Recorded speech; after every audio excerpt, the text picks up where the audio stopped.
So here we go. The people who were hearing the conversation previous to this know that there's a lot more to come today about this particular image and the name of the painter associated with that, Andrei Rublev.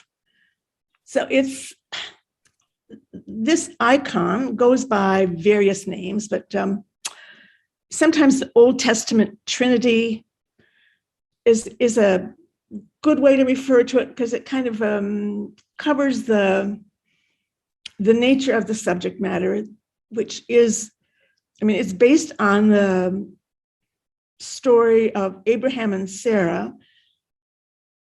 greeting and feeding three strangers who appeared at their tent.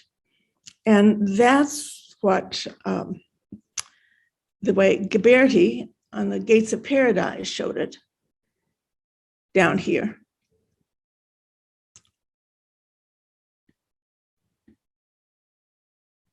But in this icon, there is a message,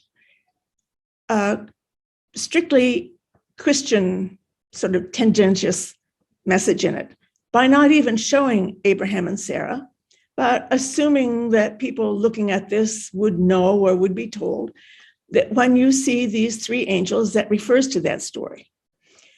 What some Christians did was to say, those three angels coming to Abraham and Sarah, that was prefiguring the Trinity of God, Jesus, and the Holy Spirit. So it was a way of sort of strengthening the New Testament by referring back to the Old.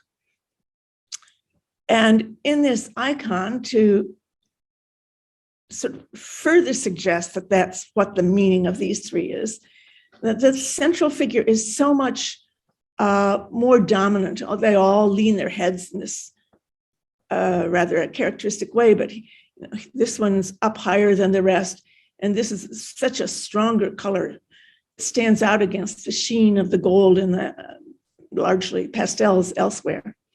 So that then would be taken to perhaps represent God. But today, the iconography, the meaning of that, the religion behind that, we're going to go into the religion of art. Because with this icon, which dates from the very beginning of the 15th century, 1410, maybe 1425, which is just the time when we say the Italian Renaissance began in Florence with the art of Masaccio. It was a great change in Italian art. This dates from about that same time. Looks very different from what was going on in Italy. But the significance, the date for this is that it was cleaned in the beginning of the 20th century. And that's when, for the first time, remember, let's see, I'll repeat what I showed you before. The image had been almost totally obscured by, it wasn't quite this black, but because this is just what covered it, but there was a darkened, repainted, dirty icon behind here, hidden behind this mantle or covering of gold with many jewels on it. I think this is one that the Emperor Boris Godunov gave for this as the honor to this particular image. So it was only in the beginning of the 20th century, an enterprising early sort of art restorer took this off and scraped away the gunk and got down to the painting. Well, let's go on, I have it again. And found this.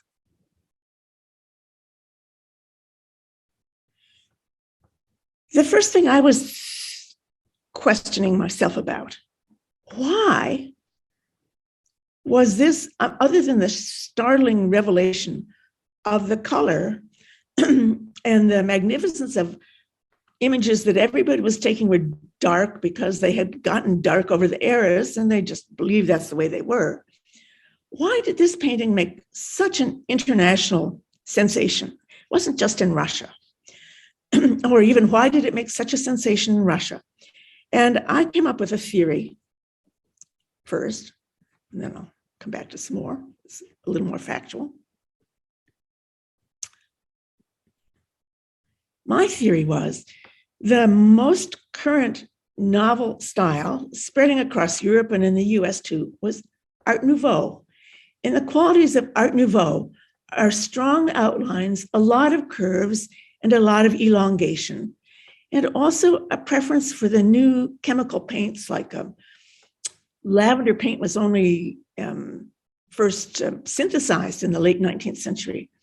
This sort of soft pastels, as you see in this Russian painting. And look at this too, this long elongation in the way women dressed, the way it's stretched here, and the belt, the sort of general sense of forms. So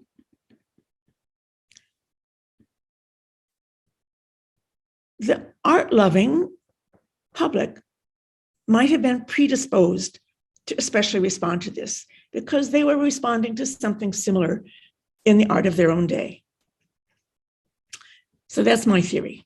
Another thing we know for a fact is that in the late 19th, beginning of the 20th century, Russian intellectuals and people interested in art were distressed, saying, why don't we have any great artists the equivalent of Michelangelo or Leonardo? How can we have nothing like that in our great country? So here they saw something, said, that is as great. So yes, we have something just as great.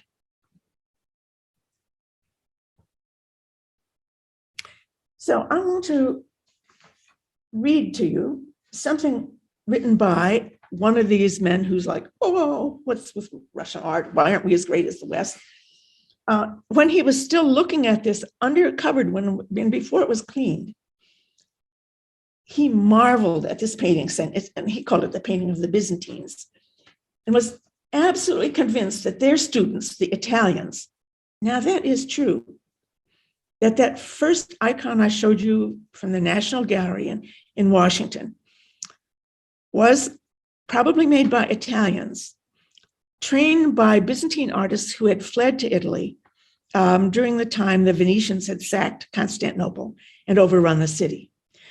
So the man who's writing this, I assume it's a man, said that he was absolutely convinced that their students, the Italians, even Raphael and Leonardo da Vinci, could not ever be compared to these icons. Not only Cimabue, and then he goes through a roll call. Giotto, if you've had Western art history, you've probably looked at that. That's from 1310. Or Castagno and Ghirlandaio, or even Bellini, who did this in the beginning of the 16th century. Or Perugino, who did this. They created nothing as great as this icon. Now, that he was saying, you see, he knew his Western tradition very well. He was saying that, looking at it when it was like this. And then I'm going to get into more about the connection with Andrei Rublev in a moment. We're taking as an assumption, not as fact, that this was painted by Andrei Rublev, because as most icons, it's not signed. But so on the Art Story webpage, under Andrei Rublev, I'm going to read to you what's written. I don't know if it's a Western or a Russian scholar who wrote it. His exquisite icons and frescoes rank him as one of the most important of all late medieval Russian masters. His firm modeling and the feel for pictorial depth offer a subtle step away from the flat, hieratic tradition of Byzantine art, bringing forward a wistful perception of celestial beauty and a deeply pensive and introspective dimension to his art. Rublev lived through a deeply troubled period in Russian history, yet his paintings revealed, through his devotion to God, a deep compassion and calm. Now, that's practically hagiography, a story of a saint. And in fact, in 1988, Rublev was declared a saint. He's Saint Andrei, the iconographer, and I will show you an icon of him in a minute. So it was in discovering this that the hunt was on then for other great icons. And before we get into what that has resulted in, there's something more about this valorization, let's say, of Rublev that I want to bring to your attention. And that's film from 1966 by Tvarowski, and it's just Andrei Rublev. It's considered one of the greatest films of all time. Shown only once in Moscow, and then it was banned in Russia. Sometime in the 70s, it was shown in Cannes, and then a little bit later, I think Columbia Pictures made a shortened version of it. But it is wonderful. And it's a completely mythologized version of Andrei Rublev's life. And I just brought in two stills from it. But, the film's creator acknowledged that it's not his life. And it's a sort of it's almost a series of episodic, loosely related themes or moments that involve possibly his life. The ultimate theme was the difficulty of being an artist during a time of persecution and under state control. So the filmmaker was using Rublev to discuss his own era. But here's one, and here's another. So what's noted about Rublev? Well, he is mentioned in two chronicles from the early 15th century. We know he worked with two other people. We know a couple of churches he worked in, doing murals and icons. And that's all. He's mentioned a few times later on. There's never a mention about the style. There's never a mention about him as art, but about his the character of what he does. Now, let's see what got lost there. Here's the icon of him, a contemporary icon.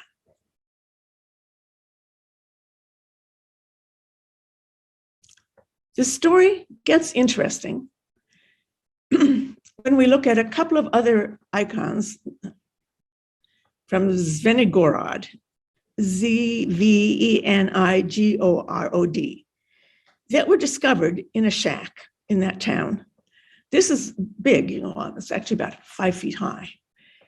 And I will show you this and the two that were in that same shed next to it that are certainly thought to go together with it. So you have all three of them here. They would have been the central panels in an iconostasis, one of those screens that separated the lay area from the altar in the Eastern Orthodox Church. And you can see they're badly damaged. Now they've been cleaned. But this image of the creator, for many people, has sort of become their image of their essence of their understanding of God.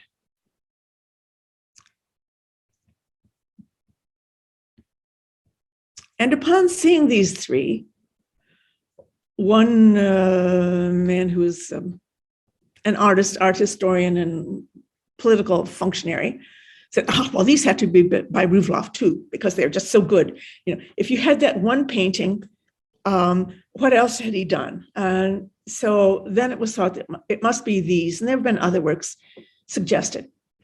And only, I guess it was 5 years ago, there was a conference held in Russia at the Tretyakov Gallery, where these are, where an art conservator and restorer brought out findings. He said that they had done what was done in Western art all the time nowadays. They did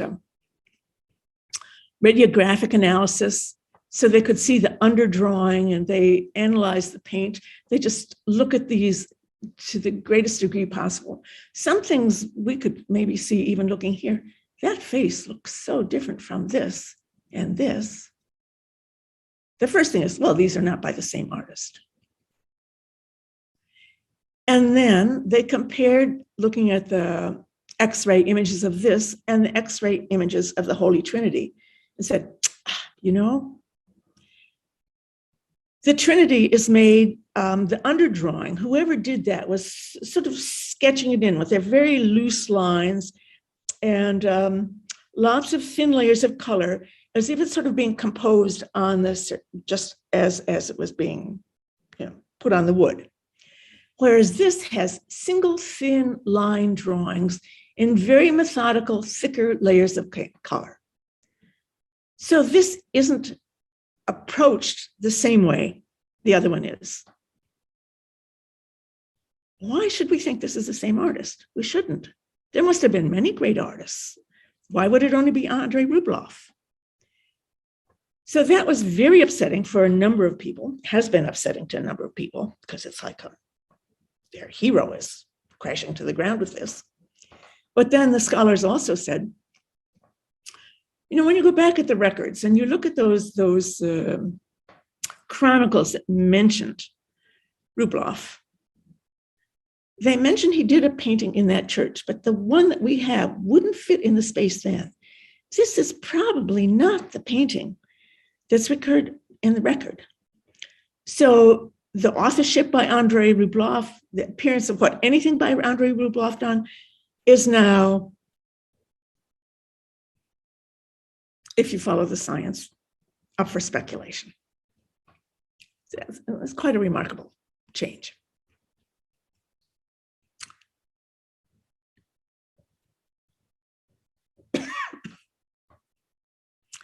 And I did like reading the report of this once. When he says, well, because some of the people in the audience says, well, is this Russian or is this Byzantine? He says, what difference does it make? And they were working in a common tradition. This is an Eastern Orthodox tradition. There are great artists in both places. This is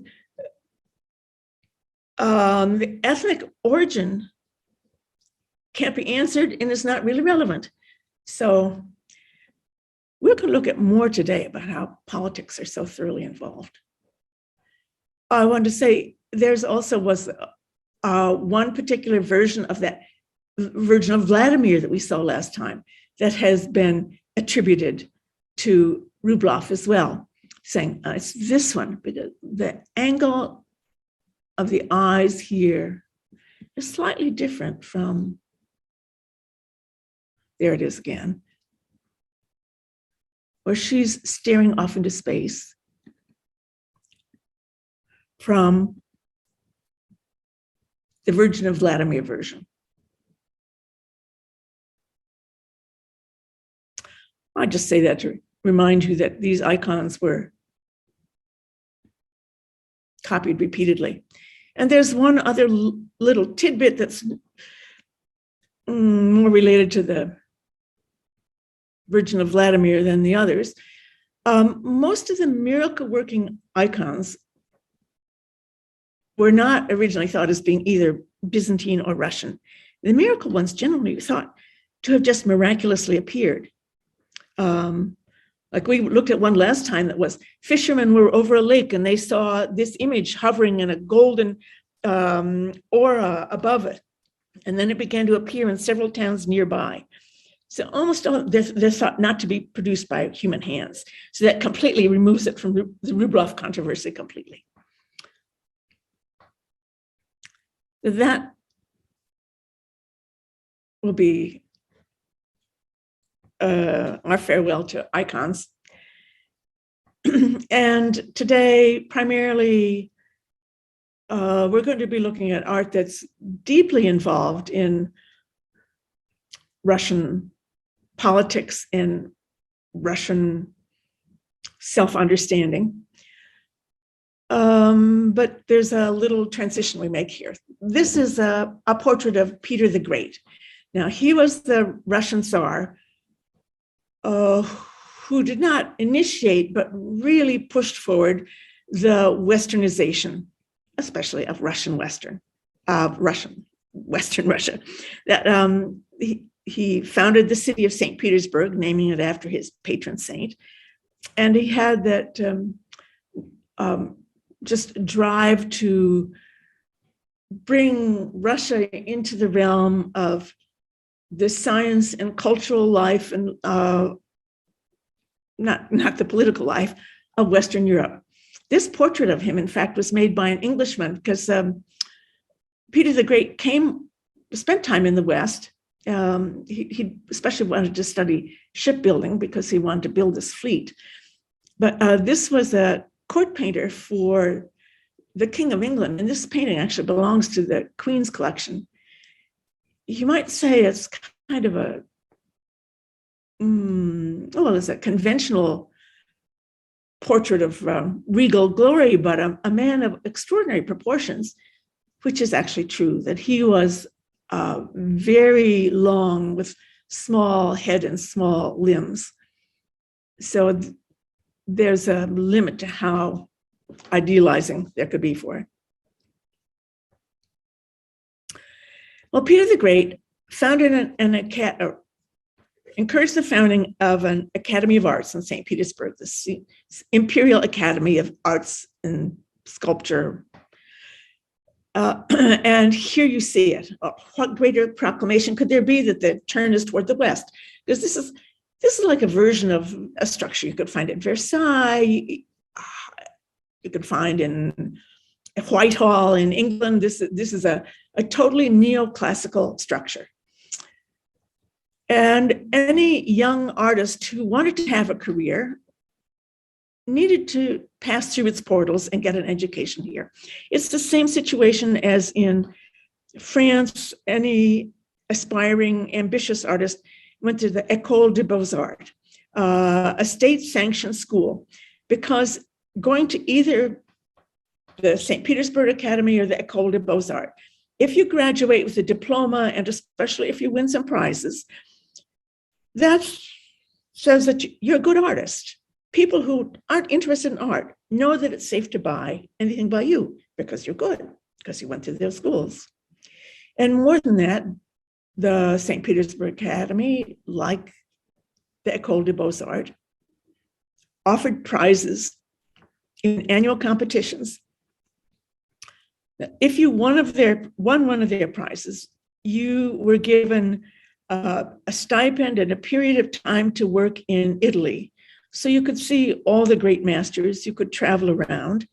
And if you won at St. Peter's, you could also spend some time in Paris, seeing what was going on there. So it was a way by which these artists, this desire to incorporate the West in their art tradition is effectuated.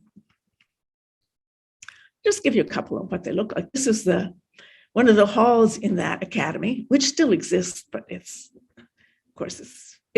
still primarily an art school. So you have this is the same thing in, Philadelphia School of Arts even.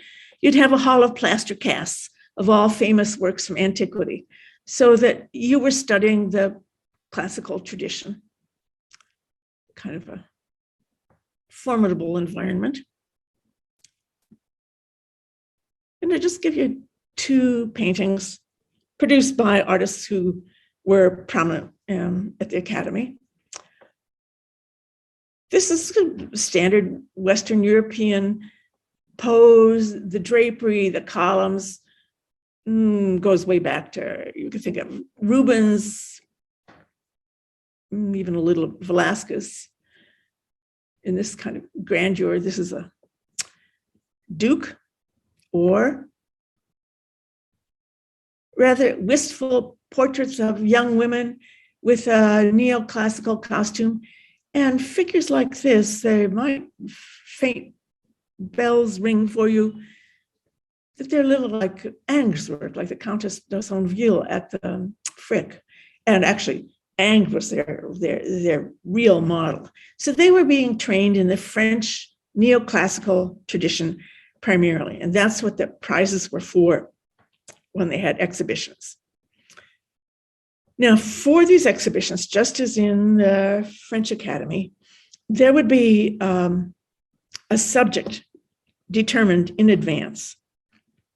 And then all competitors, this is a way of making a level playing ground, all the competitors did their version, and then the judges would judge what was the best.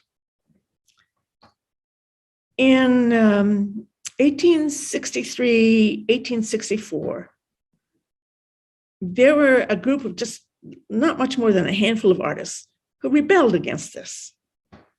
The subject of the painting that year was to be the entry of Odin into Valhalla. So it's Northern mythology instead of Greek mythology for a change. But they said, what does that have to do with Russia? What does that have to do with modern art? What does that have to do with anything?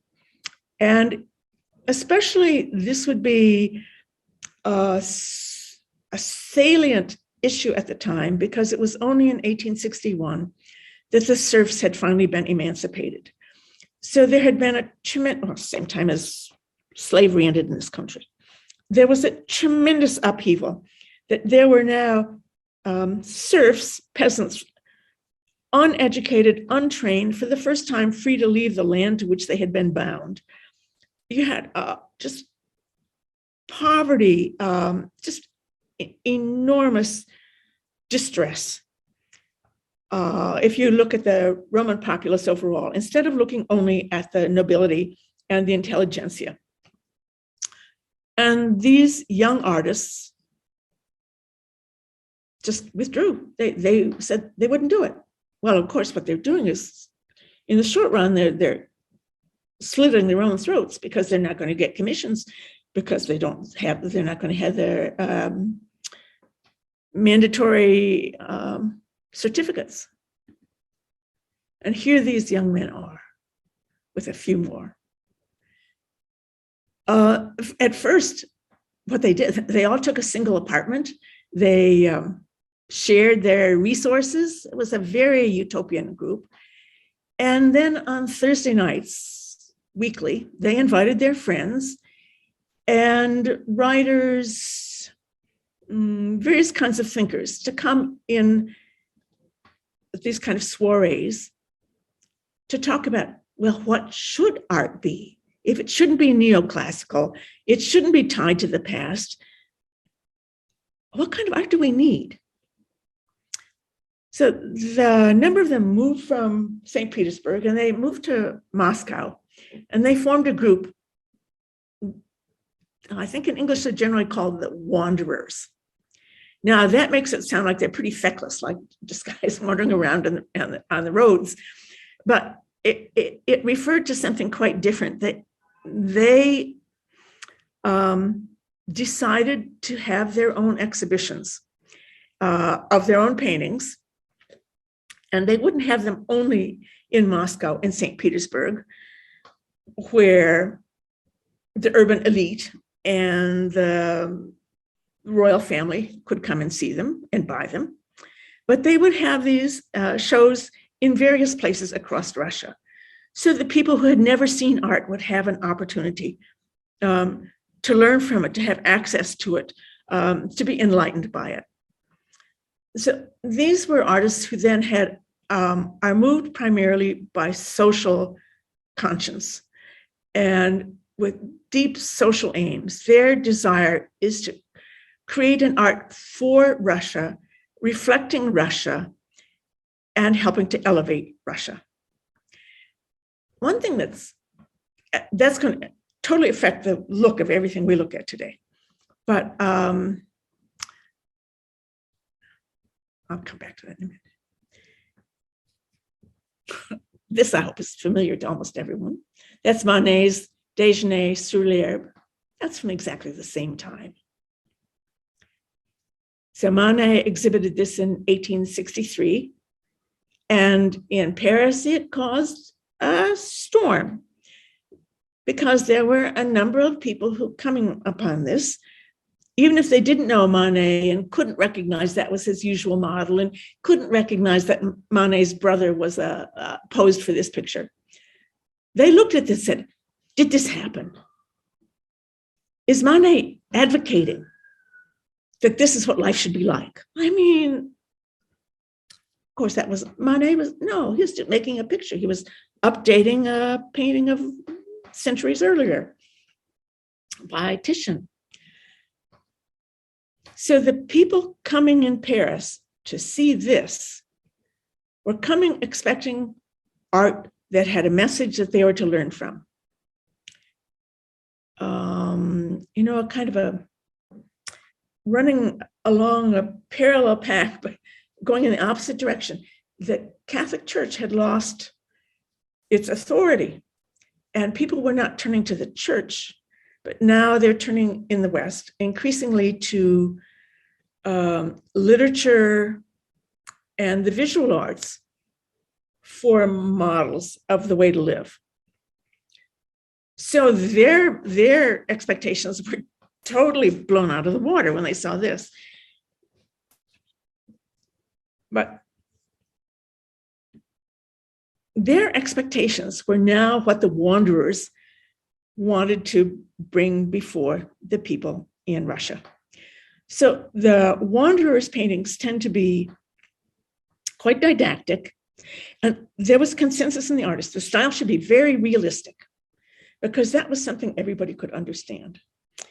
And it should be themes that have particular importance in Russian life, or also to show the greatness of the country rather than showing the greatness of the culture, is to show the greatness of the land itself.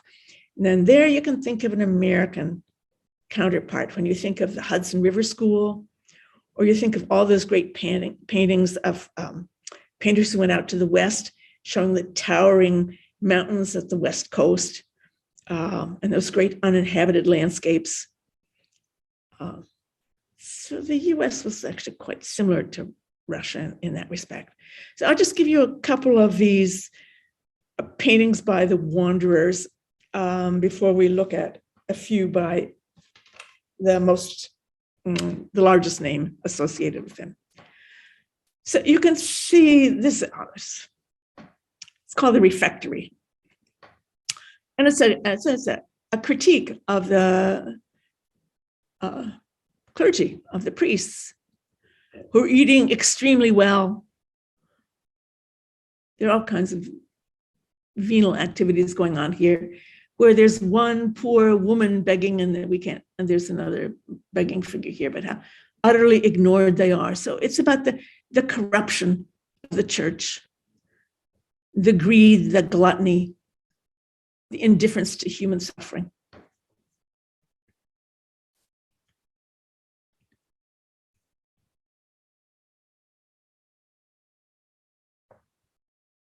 Or this one,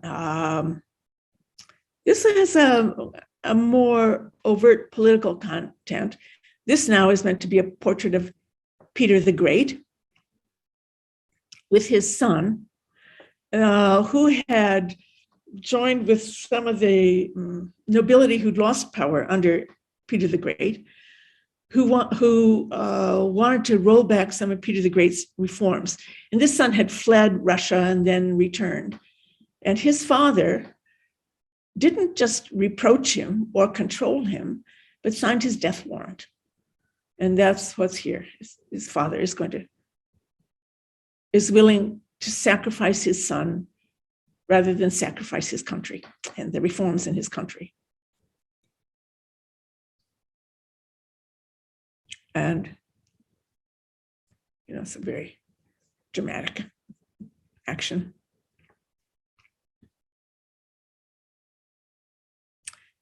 Now, this painting received so many accolades. It's just called Return of the Rooks. I said, this is typical Russian steppes, the countryside, and the end of winter is coming, the thaw, and there's that message, life is getting better. So there's a kind of undercurrent of a theme, but it was just this is our wonderful country.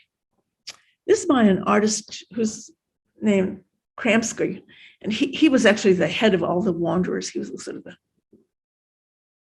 instigator of their group. Now, there are some critics looking at this said, no, this won't do. It is our landscape and it is wonderful, but where is the social message?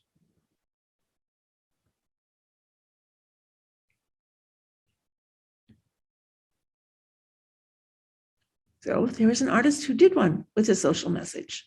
Now, I dare say when we look at it, it's just a wonderful, flat landscape with this kind of daring window just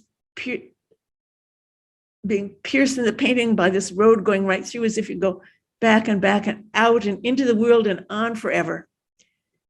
A little bit like Dutch landscapes in the 17th century.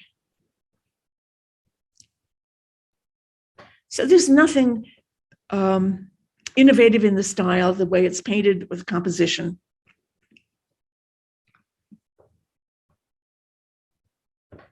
Well, where's the message in this?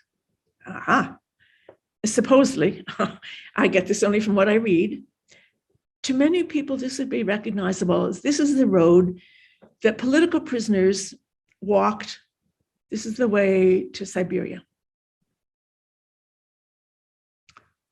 So you didn't need to show any of the political history for this to bring that to mind, and probably more vivid since everybody could now imagine it exactly as they wanted to.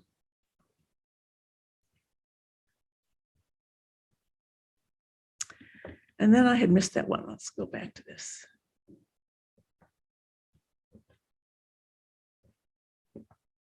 This is Christ in the wilderness. Quite different from an icon, right? So for some of the wanderers and these reformist-minded people, they often return to using images, biblical images, and especially of Jesus, but now as that he's a moral hero. It's not for particularly the religious content, but this man who's lost in thought, and I have a nice detail of it, right?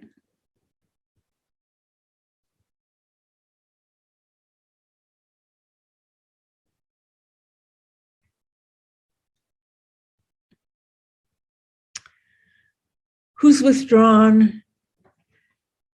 This is before the beginning of his ministry. This is again this great transition point.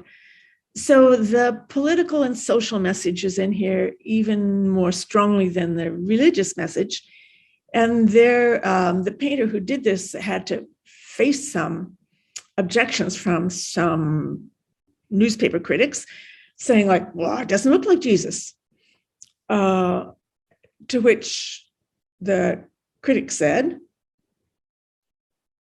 well, even in Jesus's own days, nobody knew what he looked like. So they got around that.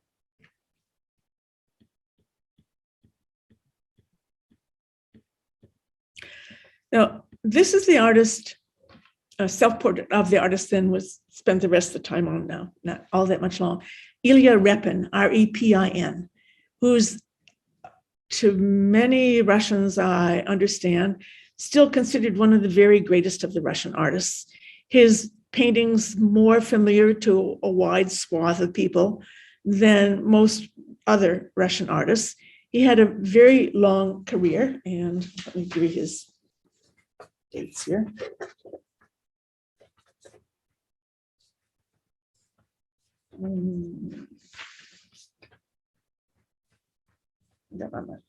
Oh, no, it's out. 1844 to 1930. Interestingly enough, he comes from Ukraine. His father had been a military man who, after fighting in a few wars, he went around and sold horses. But Ilya, his mother had a slightly more elevated background. She was associated with some really minor nobility, and she was a local school teacher. So he has fairly humble background. His parents sent him to a school to learn how to do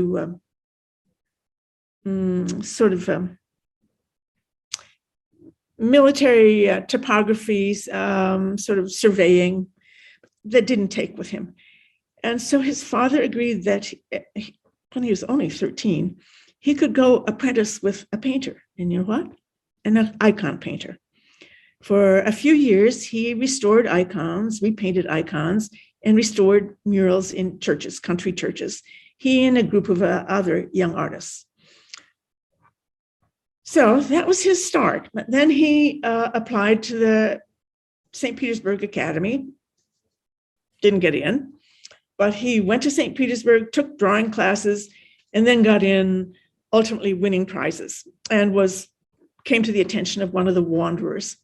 He didn't immediately join the Wanderers. He had a little bit of career before that, but I'll show you some of his work. And this is the work that immediately brought him attention. And I wonder if possibly this is one familiar to some of you. I think it's in a lot of textbooks that deal with 19th century art. And it's called, the Volga Boatmen, or the barge haulers of the Volga, or the bargemen. Ilya and a couple of his friends took a sort of a sketching holiday, going down the length of or some of the length of the Volga, sketching the scenery, sketching the people that they saw. And when they returned, Ilya had a show at the Academy of his drawings. And a duke saw his drawings, was impressed enough to ask him to make a painting out of them. And this was the painting. It's a big painting, so it was paid for in advance. So it could be. It's about 9 feet long. And it's in the St. Petersburg now in the Russian Museum. We're going to look at some details of that. But again, I'm going to make a comparison with French art from slightly earlier. This is Courbet doing the Stonebreakers. The painting was destroyed in World War II. So this is about as good a reproduction as we can get. So Courbet had that similar desire to show life as it is. And although Courbet showed all strata of life, and in the beginning, Repin is largely showing the peasantry. And this painting was inflammatory. To expect the art-going public to come to an exhibition and see workers at a time when workers were causing political unrest was unsettling. But you notice, although you can certainly sympathize with these people, and he's trying to show an older man, a young man, just showing how the labor and the poverty of these men of all across a broad age range. He doesn't individualize them. They're types. And at least at first glance, these are all individuals. In fact, there are 11 figures in here. And I read, I wouldn't be able to know this for myself, saying that each one represents either a different age, a different nationality, or a slightly different social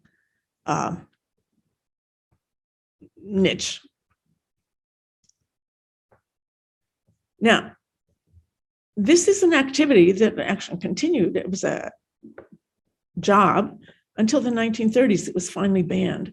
These were not serfs. These were men who took this job. It's evidently Repin has slightly altered realities, because most of the time barge haulers, this I read, would be in a little boat in front, and they'd have the tow ropes attached to this, and they go along, drop an anchor, haul the big one along, then they go ahead. So they didn't actually laboriously walk. They had the access of using water to make their path a little easier. But sometimes people walked along like this. So you have this long, low composition. So you have that sense of how they lean to the ground. I mean, it's a very eloquent composition, just even in the format to do that. And with these figures, you know that there's going to be one hero who's right here in the center, the only youth in the lighter color. And here, these are as if looking at us, as if looking at Repin. Only he looks away and he makes kind of a melodramatic gesture. Young people, young men especially, on seeing this painting, saw this as a call to them to come and rescue people who suffered as this youth did. Well, I have a couple of photographs. I would just of barge haulers. So this isn't meant to recreate the painting. These are actual scenes, and women did it too.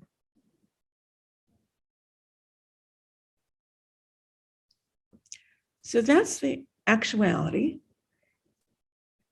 And these are the drawings that were seen that led to his getting that commission. He's a fine draftsman. He really is a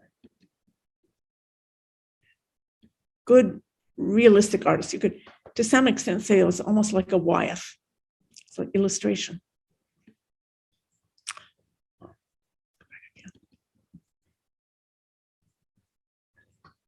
And there's one other fact about the composition, the artfulness of this ostensibly completely real scene.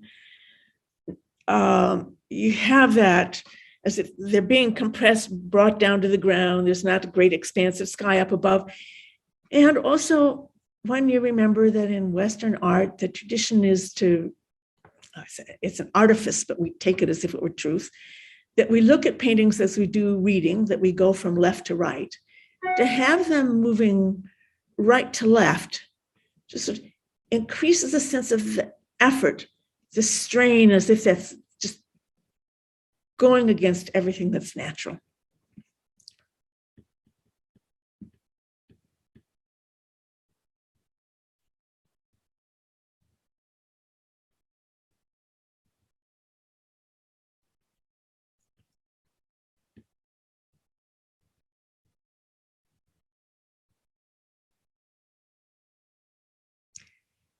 The Met owns one portrait that he painted, and I've never seen any of his works. I think he looks to me like he's a marvelous draftsman, but as a painter, the facility with the brush is not particularly his thing.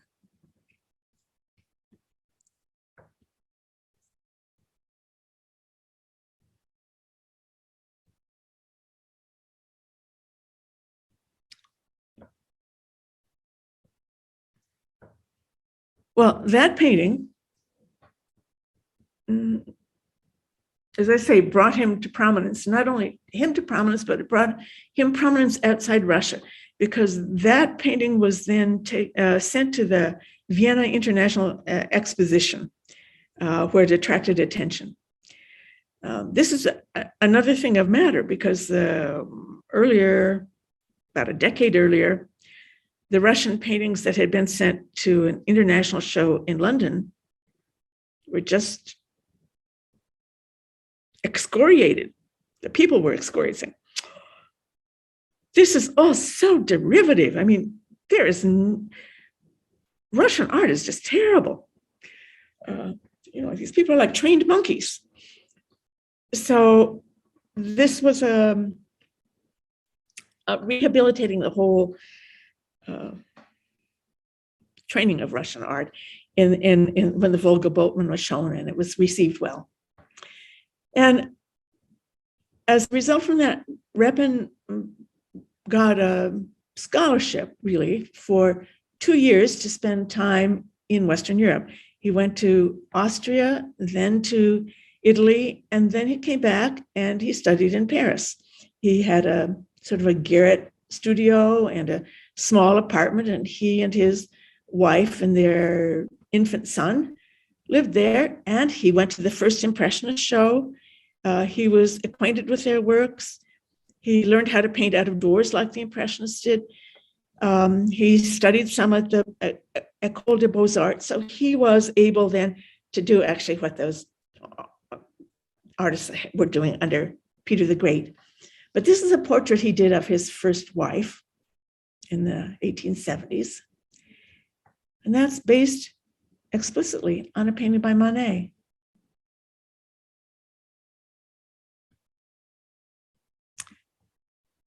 So he's observing what's going on in the West. Now, this is another famous Manet concert in the Tuileries in the 1870s, with many of these people are Manet's friends. And Rapin did many scenes of Paris life, people going about their business or here, just the evenings, social life.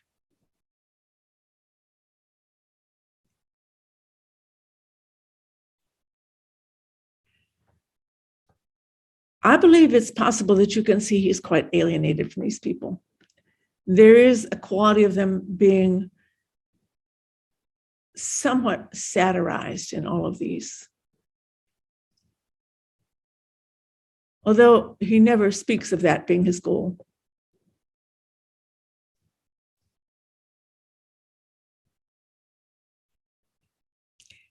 I'm going to go back again to this. Well, I could take either one of the Manets or the French Impressionists in general to talk about, again, the diverging paths of what's going on in the Western world. That meaning, at that time, the center of the Western world in art was Paris and in Russia. So the drive in Russia is for this grippingly realistic art that you look at that presents to you, this is the way life is, this is what ought to be changed, this is the way we ought to live. Anyway, you work from having this reality brought up in front of you. That is not the kind of realism that is on the mind of Manet, Monet, or a number of the French intelligentsia of all kinds. Yes, they were after realism. This was to be the art of the real. But it was to reflect what was new, which was modern, fast-paced urban life, where you don't have a time to stop to see the details of everyone, that it's a blur, it's a cosmopolitan, frantic, fast-paced existence. They were showing the reality of modernity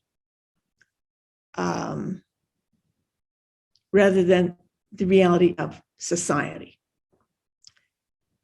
And I was thinking about this another way, that in the West,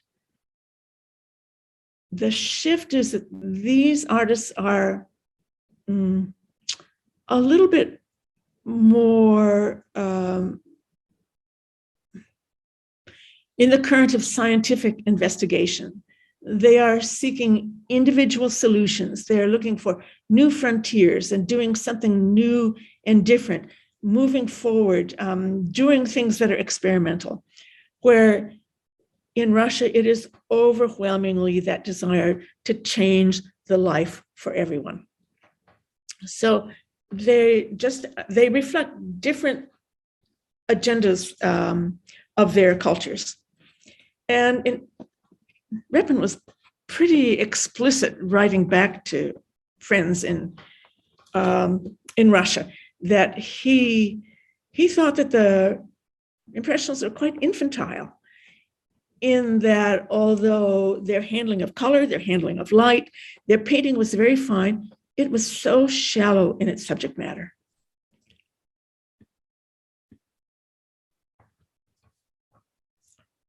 So we'll give you one more painting by him and a few of his next time, but not very many.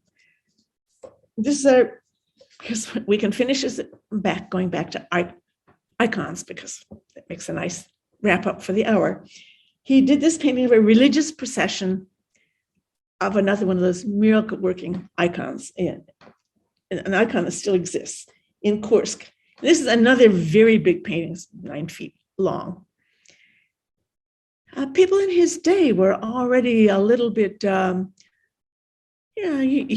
bring your own interpretation to whatever you observe in the world, and people saw different things in it. But it is a procession. Here, the priests carrying a shrine with a wonder-working icon in it. Here are 2 women carrying the empty icon case behind it. And then it's all social strata here. Quite self-absorbed priest in his gold robe, brushing back his flowing locks. I have several details here. Well-fed woman here, carrying the icon cover. Way back, there's a crucifix being carried. See that? It's a long procession. And there are throngs of people. There are wealthy urban people like these schoolboys, this man here, someone keeping the crowd in order. And then over here, these are probably the newly freed serfs in their poverty. This crippled man was, see, this is separating, these equestrian figures separating the crowd from procession, but he was getting out in front, so he's being blocked at the path. So there are all sorts of people here. Next time we'll talk about who paid for all these paintings. They weren't especially sold. There was a Russian, well, Tretyakov, the founder of the gallery where the Trinity icon is. He paid for this painting with, he wanted Repin to maybe change a little bit here. He wanted a beautiful young lady to be carrying this icon case, but Repin wouldn't change it. But so a wealthy merchant was who wanted to also he shared this idea of ennobling, broadening the consciousness of people in all areas in Russia who were subsidizing this art. We'll look at some details. Well, I was thinking to myself, it is very much, the reason I picked this is a Norman Rockwell. A Norman Rockwell of that same kind of format, because it was a double spread for a New York Post article of a Norman Rockwell visiting a country school in the 1940s. But it has that same kind of documentary quality.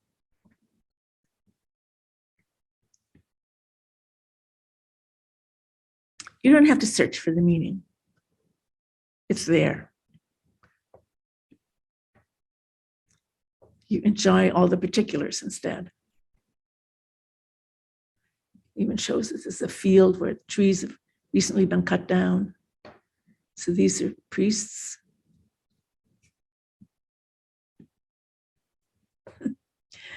The lady's quite self-important, isn't she?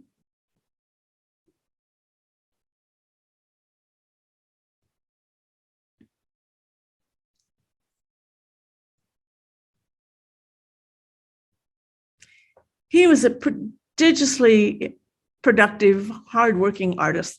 There's something like 540 paintings by him and so many drawings as well. He sometimes would do the same thing repeatedly, and he made many sketches. He worked. I wanted to show you 2 he did as preparatory studies for this man.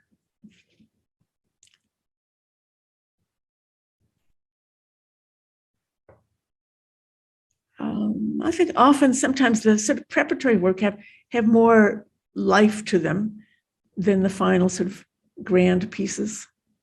And this one, a watercolor.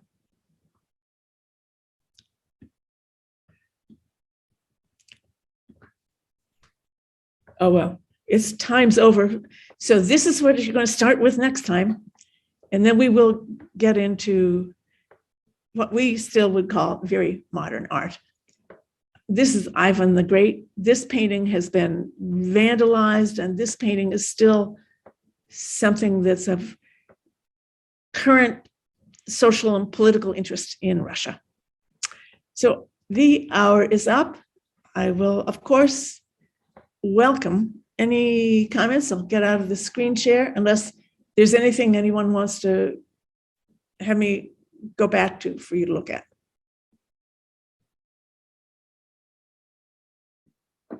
Maggie, Yeah. the last picture with all those hundreds of people walking down that street, how many years do you think it took him to do this? And I was wondering if he actually took it from another picture or something, because... No. And some of his drawings for this show where he's like working out the whole crowd. He worked on this painting on and off for 2 years or so. I imagine it's going to be more like 5 years or something like that. It's so intricate, you know? Yeah, I'm afraid it probably shows that I don't think much of him as a painter. I think he's a wonderful draftsman, and the realism of these things are really great. But he just sort of like, he's not deft with the brush. I think it probably, he didn't work over the painting itself so much. So you could probably paint quite a bit of this in not too much time. Say I, who can't paint anything. It must have been all in his imagination to paint it, because he didn't have people standing around there for 2 years. Right. Just thinking about. Yeah, he did make sure. So he has to have a wonderful eye, because he's seeing every certain. Look how many different personalities as well as physical types you have. Just even that compared to this. It's also realistic, you know. Yes, extremely realistic. Maggie, if I may ask. Yeah. You mentioned that he went to Italy. Yeah. And I was thinking, you know, you showed French Impressionists and their influence. I could not name a single Italian Impressionist. I was wondering what influence the Italian Italy had on him since he went there, and what was going on in Italy then. As far as I know, none. But you see, it would have been de rigueur that you could go to the Vatican. You could see the Raphaels. You could see the Leonardos. You could see the Giottos. You could go to the Uffizi. So you just get the Italian Renaissance tradition is what they went for. Right. Thank you. Sure. And you know, I should also say, in the US, at the same time, this is the trajectory for artists too, ambitious artists, especially from Philadelphia, which had a very fine art school. You think of Thomas Eakins, you think of Mary Cassatt. You went to Italy and then you went to Paris to study. Okay. Great. More? Anybody? I have a question. Sure. You said that the artist didn't fit in the Paris scene. Oh, good. But weren't they his peers? Like he went to art school and, you know, he lived among them. How different could he have been? From the French? Yeah. Living among them. There are some letters where he wrote back to an influential critic who supported him and guided him. They had this kind of like symbiotic relationship where it's like, how would you know if he's speaking from his heart or because it was expedient, where he would say, oh, I can hardly wait to get back to Russia. He knew them, but he was not of them. Okay. And in fact, they were a fairly small group in terms of what they did, even among French artists.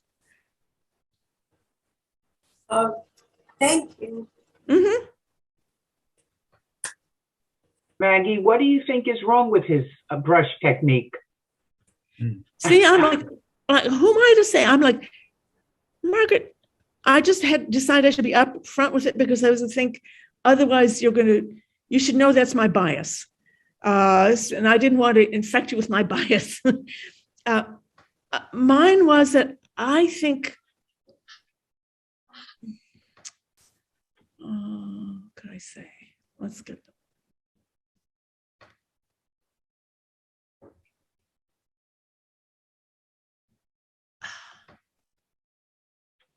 I don't know how to say. It looks to me like he just sort of like scrubs the brush across the canvas with color.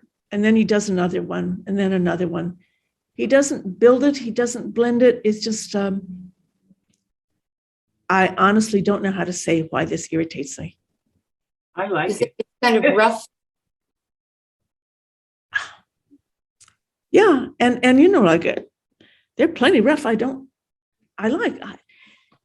It's really an interesting issue to me. It's like, why don't I like this? It's rough because we're looking at it so closely. I think from a distance, it would look much Right. smoother. Thanks. Yeah. Well, if you can figure out why I don't like it, Why please you tell don't me. like it? I like it, so I can't figure out why you Wonderful. don't. No, that's wonderful. I mean, shoot. Yeah. Okay. Anyone Thank you. else? What? Yeah, it's Joy here. The man in the picture where they're in the church or they're sitting around a table. Yeah, the refectory. The refectory, yes. Oh, yeah. We'll get there. There. That one? Oh, no, there was a different one later. You showed it later on. Oh, that was with that one. This one? Well, that also, there was one face that looked like it was the same person in two later paintings after you showed Peter the Great. That is very likely. That can be good eagle-eyed you because they would use models. Sure. Mhm. I know he used models. So over time, you used the same. How long of a stretch of time did these? Well, sometimes they use their friends as models.